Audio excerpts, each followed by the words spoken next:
Noberek Events eta Mikobaso izan dira Gaztedi Busturialdeak antolatutako 6. enpresa ideia lehiaketan saritutako proiektuak. 18 eta 35 urte bitarteko gazteei zuzendutako ekimenak 3.000 eurorekin saritu du Jaiz Aziz Foruriak eta Ani Aziz Foruriak ekitaldiak antolatu, kudeatu eta koordinatzeko helburuarekin iaz sortutako enpresa. Aizpa Gernikarrek eskualdean zein inguruetan zerbitzu pertsonalizatuak eskaintzen dituzte esperientzia ahaztezinak sortzeko helburuarekin. Sari ekonomikoaz gain Arratzuko elkartegian urtebeteko langunea ere irabazi dute. Noberek Eventsen sortzaileek ez zuten espero lehen saria lortzea eta ilusio handiz hartu zuten berria. Pozik, goaz, Gabonetako aginaldo, amenteko.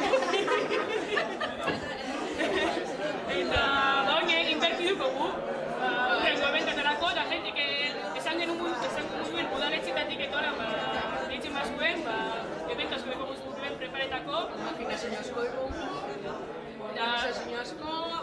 Lehen sektorearekin lotutako ideia honenaren saria Eider Urrutia Bermeotarrak irabazi du Mikobaso izeneko proiektuarekin. 1.000 eurorekin saritutako ideia honek lursailen erabilera aldatzeko bezeroei alternatiba jasangarri bat eskaintzea du helburu. Hain zuzen ere, etekin ekonomikoaren jatorria aldatzea eta ondjoen ekoizpena gure basoetan ezartzea. Urremendi Landa Garapen Elkarteak batzen dituen udalerrietako gazteria zerbitzuek antolatutako lehiaketa honetan sarituak 2 izan badira ere, guztira 7 izan dira 6. edizio honetan aurkeztutako ideiak.